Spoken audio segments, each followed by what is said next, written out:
प्रश्न संख्या 5 है। प्रश्न संख्या 5 क्या कहता है? पानी की n बूंदें इनके आकार समान है। जितने भी पानी के बूंदे ले रहे हैं सभी के आकार समान है, मतलब सभी की त्रिज्या सेम होगी।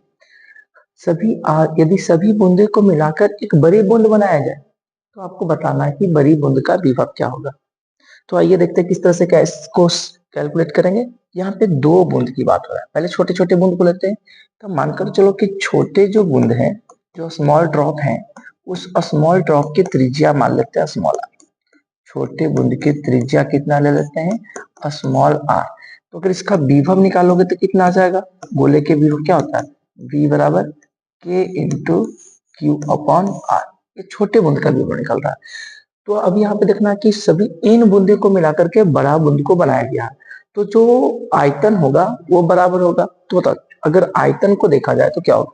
एन, तो बड़े बूंद के छोटे बूंद, तो एन छोटे बूंद मिलाया गया तब जाकर के एक बड़ा बूंद का निर्माण हुआ। चलिए अब दोनों के आयतन को ध्यान से लिखना। एन का एन, छोटे बूंद का आयतन।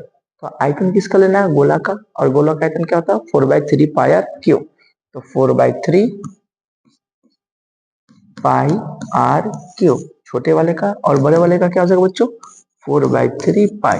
बड़े वाले का त्रिज्या कैपिटल आर लेते हैं, तो कैपिटल आर इंटू क्यू। चलिए जो कैंसिल होगा काटो। 4/3 4/3, तो क्या आ गया? एन इंटू आर क्यू बराबर capital R Q.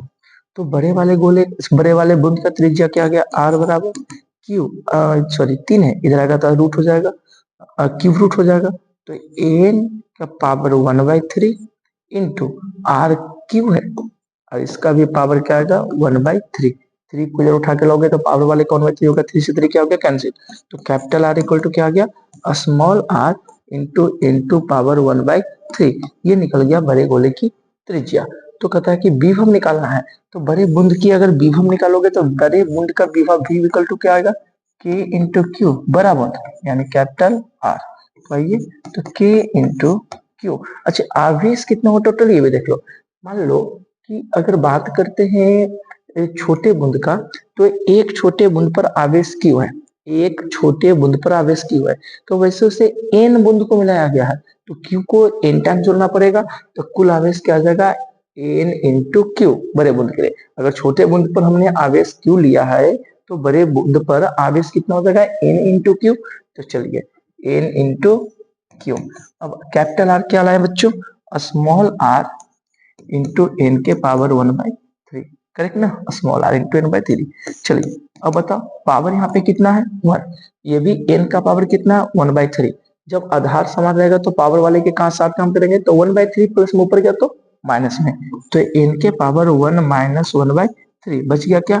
k into Q upon are.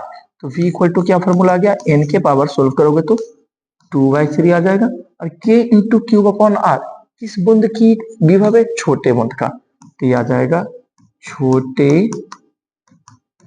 बूंद का विभव। इस फॉर्मूला को ध्यान रखिएगा, बहुत इंपॉर्टेंट ये फॉर्मूला है बच्चों। अगर बड़े बूंद की आयतन निकालने के लिए, सॉरी बड़े बूंद की विभव निकालने के लिए कहे, तो बड़े बूंद का विभव का फॉर्मूला बन जाता है इनके पावर 2/3 इंटू छोटे बूंद का विभव। ये था आपका प्रश्न संख्या 5।